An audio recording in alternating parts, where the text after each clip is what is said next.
ورحمۃ اللہ وبرکاتہ۔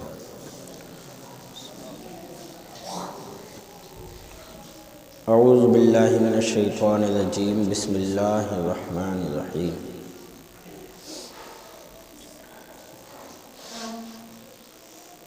پچھلے جمعے کو آیت پڑھی تھی، اللہ تعالیٰ فرماتا ہے وَإِذْ قَالَ رَبُّكَ لِلْمَلَائِكَةِ إِنِّي جَاعِلٌ فِي الْأَرْضِ خَلِيفَةً قَالُوا أَتَجْعَلُ فِيهَا مَن يُفْسِدُ فِيهَا وَيَسْفِكُ الدِّمَاءَ وَنَحْنُ نُسَبِّحُ بِحَمْدِكَ وَنُقَدِّسُ لَكَ قَالَ إِنِّي أَعْلَمُ مَا لَا تَعْلَمُونَ۔ اور یاد کرو جب تمہارے رب نے فرشتوں سے فرمایا میں زمین میں اپنا نائب بنانے والا ہوں، بولے کیا ایسے کو نائب کرے گا جو اس میں فساد پھیلائے گا اور خون ریزیاں کرے گا، اور ہم تجھے سراہتے ہوئے تیری تسبیح کرتے ہیں اور تیری پاکی بولتے ہیں۔ فرمایا مجھے معلوم ہے تم نہیں جانتے۔ تو آدم علیہ الصلاۃ والتسلیم کو اللہ تعالیٰ نے پیدا فرمایا، جس کا ذکر اس آیت میں کیا تھا کہ میں ایک خلیفہ بنا رہا ہوں۔ وہ حضرت آدم آپ کو پیدا فرمایا۔ تفسیر عزیزی وغیرہ میں آدم علیہ السلام کی پیدائش کا واقعہ اس طرح نقل فرمایا کہ حق تعالیٰ نے حضرت جبرائیل علیہ السلام کو حکم دیا کہ تمام روئے زمین سے ہر قسم کی سیاہ، سفید، سرخ، کھاری، میٹھی، نرم، خشک ایک مٹھی خاک اٹھا لاؤ۔ پوری روئے زمین جو ہے ہر جگہ سے مٹی لے کر آنا، کوئی جگہ مت چھوڑنا، ہر جگہ سے مٹی لے کر آؤ اور ہر رنگ کی مٹی لے کر آؤ اور ایک مشت لے کر آؤ۔ حضرت جبرائیل نے زمین پر تشریف لا کر خاک اٹھانی چاہی۔ زمین نے سبب پوچھا تو زمین نے پوچھا کہ یہ مٹی کیوں لے جا رہے ہیں آپ یہاں سے، اس مٹی کا آپ کیا کریں گے؟ حضرت جبرائیل نے سارا واقعہ بیان کیا کہ ایسے ایسے اللہ تبارک و تعالیٰ اس سے حضرت آدم کو اپنے خلیفہ کو بنائے گا، زمین میں آدمی پھیلیں گے۔ زمین نے عرض کیا کہ میں اس سے خدا کی پناہ پکڑتی ہوں کہ تو مجھ سے خاک اٹھا کر انسان بنائے جس کی وجہ سے میرا کچھ حصہ جہنم میں پہنچے۔ حضرت جبرائیل خالی واپس گئے اور عرض کیا کہ خدایا زمین نے تیری عزت کی پناہ پکڑی، میں تیرے نام اور عزت کے ادب سے اس سے خاک نہ اٹھا سکا۔ اس نے تیری عزت کی پناہ پکڑی، تیری پناہ لی، تو میں تیری عزت تیرے نام کے ادب کی وجہ سے خاک نہیں لایا۔ حق تعالیٰ نے پھر حضرت اسرافیل اور میکائیل کو باری باری بھیجا، مگر وہ بھی اسی طرح واپس آ گئے۔ آخر میں حضرت ملک الموت بھیجے گئے، انہوں نے زمین کی ایک نہ سنی بلکہ فرمایا کہ میں تو اللہ کے حکم کا تابعدار ہوں، تیری عاجزی اور زاری کی وجہ سے رب کی اطاعت نہیں چھوڑ سکتا، اس لیے ان کو جان نکالنے کا کام سپرد کر دیا گیا کہ تم نے ہی اس خاک کو زمین سے الگ کیا ہے، تم ہی اس کو ملاؤ گے، تم نے ہی الگ کیا ہے، اب تم ہی ملاؤ گے۔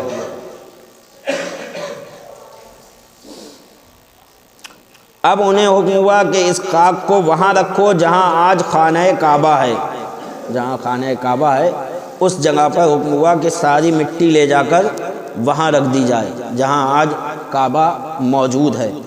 فرشتوں کو حکم ہوا کہ اس خاک کا مختلف پانیوں سے گارا بنائیں۔ فرشتوں کو دیا طرح طرح کے پانیوں سے اس کا گارا بنایا جائے، چنانچہ اس پر 40 روز بارش ہوئی، تو 40 دن تک اس مٹی پر بارش ہوتی رہی۔ 39 دن تو غم اور رنج کا پانی برسا اور 1 دن خوشی کا، اسی لیے انسان کو رنج و غم زیادہ رہتے ہیں اور خوشی کم ہوتی ہے۔ زیادہ تر آدمی کا یہی حال ہے کہ خوشی ملتی ہے پھر کوئی نہ کوئی پریشانی آ جاتی ہے، تو تکلیف میں آدمی زیادہ رہتا ہے اور خوشی کم حاصل ہو پاتی ہے۔ ایک خوشی ملی اس سے زیادہ کوئی نہ کوئی پھر کوئی ہو گیا، تو اس کی وجہ بتائی کہ 39 دن تو غم کا پانی برسا اور 1 دن خوشی کا۔ پھر اس گارے کو مختلف ہواؤں سے اتنا خشک کیا کہ کھنکھنانے لگا، جیسے قرآن کریم ارشاد فرما رہا ہے صلصال کالفخار۔ پھر فرشتوں کو حکم ہوا کہ اس گارے کو مکے اور طائف کے درمیان وادی نعمان میں عرفات پہاڑ کے نزدیک رکھیں، یعنی بنا تو مکہ شریف خاص کعبے جہاں وہاں پر سے مٹی رکھ کے گوندا گیا، اور پھر وادی نعمان میں عرفات پہاڑ کے نزدیک رکھیں۔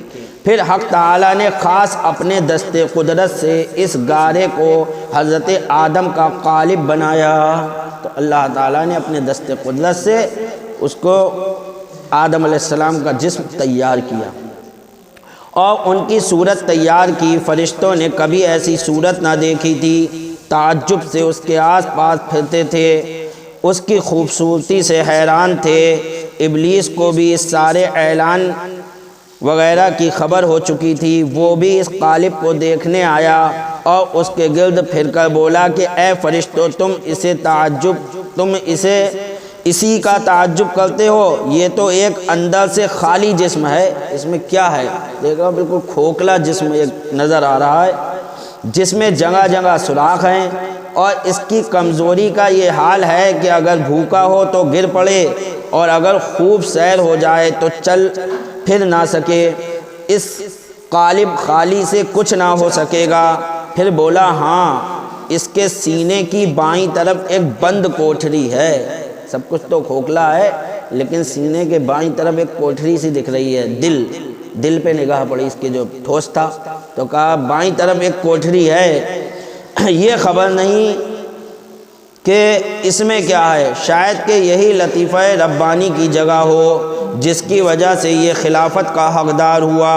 پھر روح کو حکم ہوا کہ اس قالب میں اور اس کے گڑھوں میں بھر جائے۔ جب روح قالب کے پاس پہنچی، آدم علیہ السلام کی روح کو حکم ہوا کہ اب داخل ہو جسم میں، تو روح آدم علیہ الصلوۃ والتسلیم کے جسم کے قریب جب پہنچی تو جسم کو تنگ و تاریک پایا، اندر جانے سے ٹھہر گئی، تو بالکل اندھیرا، ایک دم تنگ و تاریک تو نہیں گئی۔ بعض روایات میں آتا ہے کہ تب نور مصطفیٰ صلی اللہ تعالی علیہ وسلم سے وہ قالب جگمگا دیا گیا، یعنی وہ نور پیشانی آدم علیہ السلام میں امانت رکھا گیا، سرکار کے نور کو لا کر اور حضرت آدم علیہ السلام کی پیشانی میں رکھ دیا گیا، جس سے پورا جسم جگمگا اٹھا۔ اور اب روح سے کہا بول اب بتا، اب اندھیرا ہے یا نہیں ہے؟ نہیں تو میرے نبی کے نور کا یہ عالم کہ رکھتے ہی پورا جسم آدم جگمگا اٹھا، یعنی وہ نور پیشانی آدم علیہ السلام میں امانت رکھا گیا۔ اب روح آہستہ آہستہ داخل ہونے لگی، ابھی سر میں تھی کہ آدم علیہ السلام کو چھینک آئی اور زبان سے نکلا الحمدللہ، خود ہی جیسے ہی سر میں تھی، ابھی وہیں گھوم ہی رہی تھی کہ چھینک آ گئی آپ کو اور آپ کی زبان سے نکلا الحمدللہ، آپ کی زبان سے نکلا الحمدللہ۔ حق تعالیٰ نے ارشاد فرمایا یرحمک اللہ، آدم علیہ السلام نے کہا الحمدللہ، تو خود پروردگار نے کہا یرحمک اللہ، اللہ تجھ پر رحم کرے۔ تو یہی جو ہے ہمارے لیے ہو گیا کہ جب بھی چھینک آئے ہم الحمدللہ کہیں اور سننے والا یرحمک اللہ کہیں۔ جب روح کمل تک پہنچی، حضرت آدم نے اٹھنا چاہا مگر گر پڑے، جیسے ہی روح آگے بڑھی اور کمل تک آئی، ہاتھ پیر ہلنے لگے تو آپ فٹ سے اٹھ کے بیٹھے، لیکن صرف کمل تک ہی تھی، ابھی پیروں میں جان نہیں آئی تھی، تو آپ گر پڑے، مگر گر پڑے کیونکہ نیچے کے دھڑ میں روح پہنچی ہی نہیں تھی۔ فرمایا تمام بدن میں روح پھیل گئی، تو حکم ہوا کہ فرشتوں کے پاس جا کر ان کو سلام کرو اور سنو وہ تمہیں کیا جواب دیتے ہیں۔ تب آدم علیہ السلام ادھر تشریف لے گئے اور فرمایا السلام علیکم، انہوں نے جواب دیا وعلیکم السلام ورحمۃ اللہ۔ آدم علیہ السلام نے سلام کیا فرشتوں کو، جواب میں فرشتوں نے کہا وعلیکم السلام ورحمۃ اللہ۔ ارشاد الہی ہوا کہ یہی الفاظ تمہارے اور تمہاری اولاد کے لیے مقرر کیے گئے ہیں، یہی مقرر کر دیے گئے، جب بھی ملو ملاقات کرو تو سلام اسی طرح کرنا۔ حضرت آدم نے عرض کیا کہ مولا میری اولاد کون؟ جب بات آئی اولاد کی کہ یہی تمہارے اور تمہاری اولاد کے، تو آدم علیہ السلام ایک دم چونکے کہ میری اولاد، اے اللہ میری اولاد کون؟ تب ان کی پشت پر دست قدرت پھیر کر اس سے ساری انسانی روحیں نکالی گئیں۔ تو اللہ تعالیٰ نے اپنا دست قدرت پھیرا اور قیامت تک پیدا ہونے والے جتنے انسان تھے وہ سب جو ہے وہاں پر آدم علیہ السلام کی پیٹھ سے وہ روحیں وہاں پر ظاہر ہو گئیں، اور آدم علیہ السلام کو سب دکھائی گئیں، اور انہیں کافر اور مومن منافق اولیاء کتب انبیاء دکھائے گئے، جس کا ذکر آگے کی آیتوں میں آتا ہے۔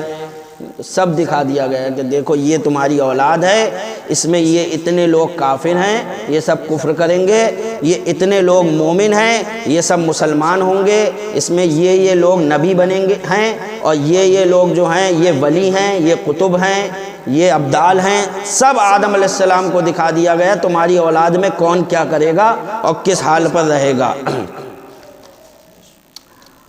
وَعَلَّمَ آدَمَ الْأَسْمَاءَ كُلَّهَا ثُمَّ عَرَضَهُمْ عَلَى الْمَلَائِكَةِ فَقَالَ أَنبِئُونِي بِأَسْمَاءِ هَؤُلَاءِ إِن كُنتُمْ صَادِقِينَ۔ اور اللہ تعالیٰ نے آدم کو تمام اشیاء کے نام سکھائے، پھر سب اشیاء ملائکہ پر پیش کر کے فرمایا تم سچے ہو تو ان کے نام بتاؤ۔ اب اللہ تبارک و تعالیٰ نے جتنی بھی چیزیں تھیں، جو دنیا میں جتنی چیزیں تھیں، تمام اشیاء، ہر چیز قیامت تک بننے والی، ابھی جتنی بن گئی ہیں وہ نہیں، بلکہ قیامت تک جتنی ایجاد ہوتی رہیں گی، موبائل فون، مائکرو فون، چپ وغیرہ، آگے جانے کیا کیا ایجاد ہوگا، قیامت تک جتنی چیزیں ایجاد ہوں گی، اور جب سے آدم علیہ الصلوۃ والتسلیم، جب سے اللہ نے دنیا بنائی اور چیزیں بنائیں، اور تب سے لے کر قیامت تک جتنی چیزیں بنیں گی وہ تمام چیزیں آدم علیہ الصلوۃ والتسلیم کو دکھا دی گئی۔ مائک بھی دکھایا گیا، ٹیلی ویژن بھی دکھایا گیا، کیمرہ بھی دکھایا گیا، موبائل فون بھی دکھایا گیا، مائکرو فون بھی دکھایا گیا، سب دکھایا گیا، ریل بھی دکھائی گئی، ہوائی جہاز بھی دکھایا گیا، ہیلی کاپٹر بھی دکھایا گیا، میسائل بھی دکھائے گئے۔ وہ تمام چیزیں جو قیامت تک پیدا ہونے والی تھیں وہ سب چیزیں آدم علیہ الصلوۃ والتسلیم کو دکھائی گئیں، اور دکھانے کے بعد اللہ نے ان سب کا علم عطا فرما دیا۔ صرف دکھایا ہی نہیں، ان سب کا نام بتایا، صرف نام نہیں بتایا۔ نام بتانے سے آپ کہہ دو یہ موبائل ہے، نام ہی تو پتہ چلا، ابھی علم کہاں ہوا، یہ کرتا کیا کیا کام ہے یہ تھوڑی پتہ چلا۔ اب بتایا گیا کہ اس سے یہ کام ہوگا، یہ ان کاموں میں آئے گا، اور صرف یہی نہیں، یہ بنے گا کیسے، یہ بھی بتایا گیا کہ یہ چیزیں ایسے بنائی جائیں گی، ان کی بنانے کا طریقہ یہ ہے۔ تو آدم علیہ الصلوۃ والتسلیم کو وہ چیزیں بھی دکھائی گئیں، ان کے نام بھی بتائے گئے، ان کو بنانے کا طریقہ بھی بتایا گیا کہ کون سی چیز کیسے بنائی جائے گی، اور سب کچھ دکھانے کے بعد اب وہی سب چیزیں فرشتوں کے سامنے پیش کر دی گئیں، اور کہا اگر تم سچے ہو تو ان کے نام بتا دو، ان کے نام بتا دو۔ تم کس بات میں سچے ہو؟ جو کہتے تھے کہ اے اللہ تو خلیفہ بنا رہا ہے، ہم خلافت کے زیادہ حقدار ہیں، ہم تیری تسبیح کرتے ہیں، تو جو تم نے اپنے آپ کو خلیفہ ہونے کا دعویٰ کرا تھا، اپنے اس دعوے میں اگر سچے ہو تو ان اشیاء کے نام بتاؤ۔ تو فرشتے وہ نام نہیں بتا پائے، اور کیوں بتاتے جب ان کو اللہ نے علم دیا ہی نہیں تھا؟ علم تو اللہ ہی دینے والا ہے۔ تو فرشتے جان گئے کہ ہمارا امتحان نہیں ہو رہا ہے، امتحان تو تب ہوتا ہے جب ہمیں کچھ بتایا جاتا۔ بھئی امتحان کب ہوگا؟ پہلے بچے کو سکھایا جائے گا، پڑھایا جائے گا، پڑھنے کے بعد اب کہا جائے گا کہ بھئی فلاں تاریخ کو تمہارا امتحان ہے، یہ کاپی میں سب یاد کر کے آنا۔ ابھی تو کچھ بتایا ہی نہیں فرشتوں کو کہ یہ کیا کیا چیزیں ہیں، سب بتا دی جاتی، پھر پوچھا جاتا اب بتاؤ ان سب کے نام یاد ہو گئے نہیں ہو گئے؟ فرشتوں کو تو کچھ بتایا ہی نہیں تھا، اور پھر پوچھا گیا رب نے کہ ان کے نام بتاؤ۔ فرشتے سمجھ گئے کہ یہ امتحان نہیں ہو رہا ہے، بلکہ اللہ تبارک و تعالی ہماری عاجزی اور انکساری کو دکھا رہا کہ تم میں اللہ نے کتنا علم دیا ہے، اور حضرت آدم کو کتنا علم دیا ہے۔ تمہارا علم اور حضرت آدم کا علم دکھایا جا رہا ہے کہ اللہ نے حضرت آدم کو کتنا علم عطا کیا ہے، اور تمہیں کچھ بھی علم نہیں دیا ان کے مقابلے۔ تو اس لیے یہ امتحان کے لیے نہیں تھا فرشتوں کے. تو یہ کہ علم، اب اس آیت سے یہ فائدے حاصل ہو گئے کہ علم خلوتوں اور تنہائیوں کی عبادت اور چلہ کشی سے افضل ہے. یہ اس سے پتہ چل گیا کہ علم جو ہے یہ تنہائی میں بیٹھ کے عبادت کرنا اور چلے کھینچنا اور بس اللہ اللہ کرتے رہنا، صرف عبادت الہی میں لگے رہنا، اس سے افضل علم دین سیکھنا ہے. آپ علم حاصل کرو. علم کی وجہ سے اللہ تبارک و تعالیٰ نے تمام فرشتوں پر حضرت آدم کی بڑائی ظاہر کر دی کہ آدم کو ہم نے بڑا کیوں بنایا؟ کیونکہ ان کے پاس اتنا علم ہے. تو آج ہم کہتے ہیں اعلیٰ حضرت کیوں ہے؟ کیونکہ اعلیٰ حضرت کے پاس اتنا علم ہے. علم کی ہی وجہ سے اعلیٰ حضرت ہوئے. جو اعلیٰ حضرت پوری دنیا میں آپ کا چرچا ہوا، یہ کس کی وجہ سے؟ علم ہی کی وجہ سے. کہ اللہ نے آپ کو، اور یہ علم بھی آپ کو اللہ نے، آپ نے کوئی مدارس میں جا کر اتنا علم حاصل نہیں کیا. یہ وہی علم تھا جو اللہ تبارک و تعالیٰ کی طرف سے آپ کو ڈائریکٹ ملا. مدینے والے کی طرف سے اللہ کے رسول کے وسیلے سے اللہ تبارک و تعالیٰ نے آپ کو یہ علم بغیر کسی کے پڑھائے دے دیا. آپ کو کہیں پڑھنے کی ضرورت نہیں پڑی. کون سے کالج میں گئے تھے سائنس سیکھنے کے لیے، لیکن سائنس پہ ایسی کتابیں لکھ دی کہ سائنسداں حیران. کون سی کالج میں گئے تھے میتھ سیکھنے کے لیے، لیکن میتھ پہ ایسی کتابیں موجود ہیں کہ میتھ والے حیران. بولیے.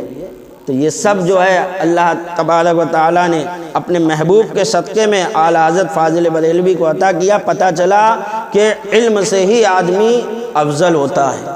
آدمی کو علم ضرور حاصل کرنا چاہیے. یہ کہ علم خلوتوں اور تنہائیوں کی عبادت اور چلہ کشی سے افضل ہے، کیونکہ رب نے آدم علیہ السلام کی افضلیت علم ہی سے ظاہر فرمائی. دوسری بات یہ کہ انبیاء علیہ السلام فرشتوں سے افضل ہیں. تیسری بات یہ کہ بری چیزوں کا جاننا برا نہیں. یہ بھی اس آیت سے پتہ چل گیا کہ بری چیزوں کا جاننا یہ برا نہیں ہے. سمجھے؟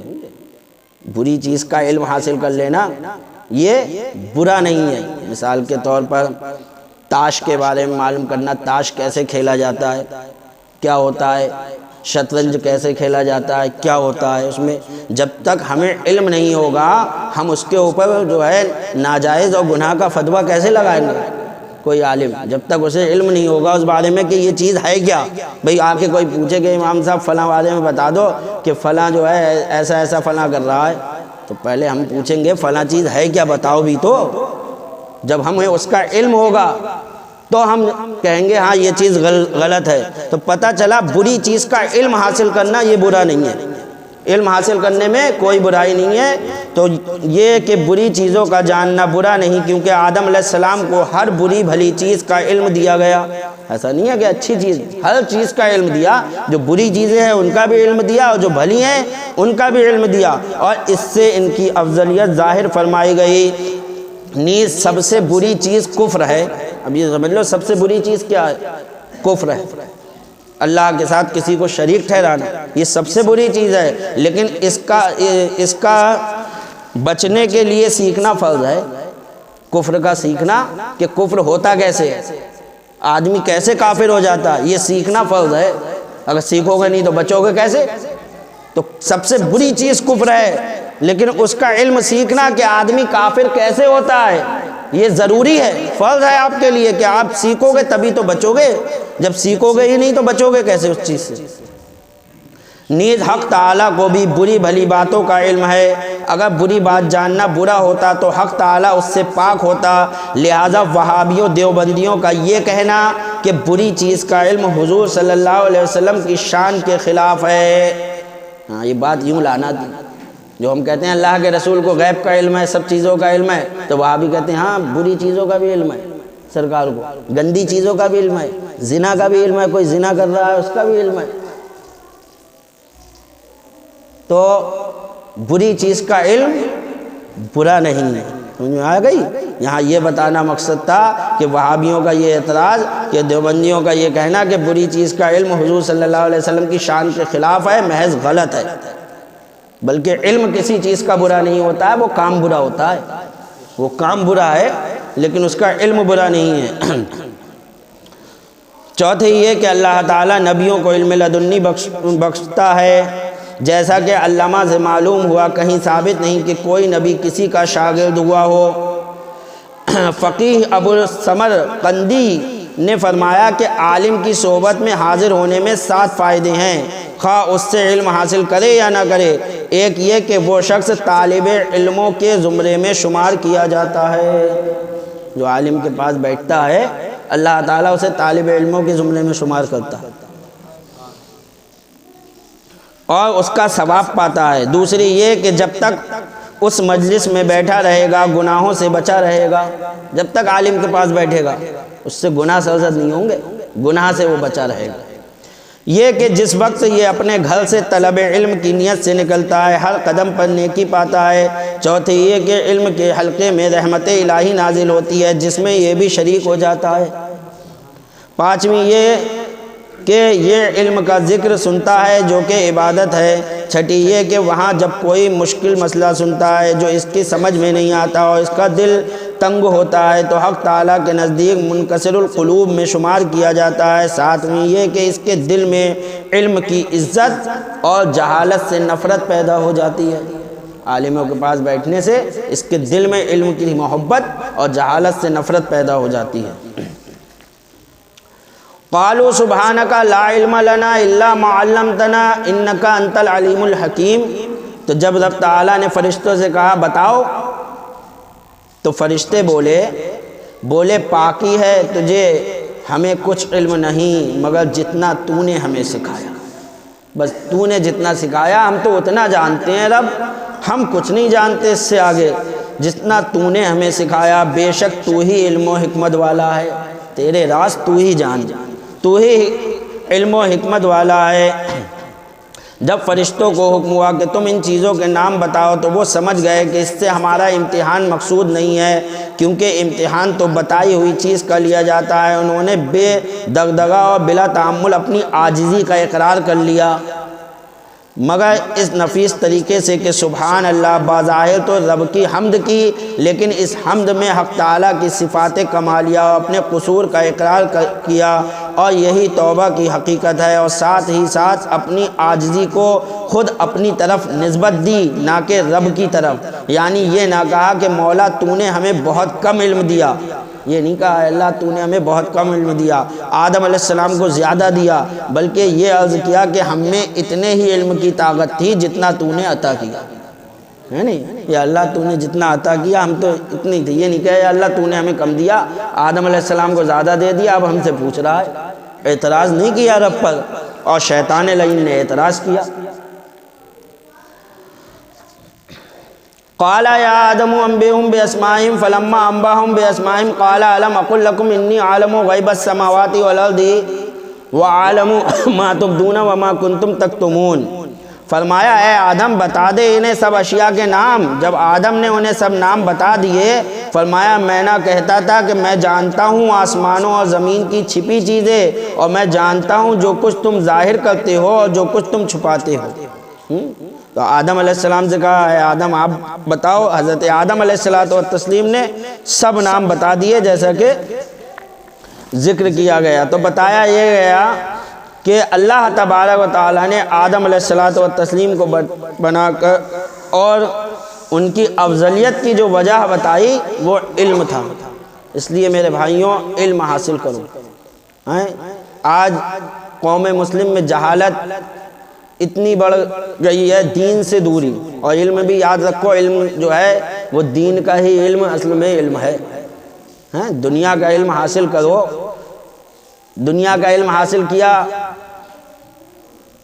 وسیم رضوی نے کیا ہوا انجام دیکھا آپ نے اس کا؟ کچھ نہیں ہوا۔ علم دین وہ علم ہے، حضرت علی فرماتے ہیں یہ دنیا کے مال میں اور علم میں کئی طرح کے فرق ہے۔ ایک یہ کہ دنیا کا مال خرچ کرنے سے ختم ہوتا ہے اور علم دین خرچ کرنے سے بڑھتا ہے۔ علم دین وہ چیز ہے کہ اس کو جتنا خرچ کرو گے اتنا بڑھتا چلا جائے گا۔ تو اللہ تبارک و تعالی ہمیں اور آپ کو سب کو علم دین سیکھنے کی توفیق رفیق عطا فرمائے، اپنے بچوں کو سکھانے کی توفیق عطا فرمائے۔ وما علینا سنت پڑھتے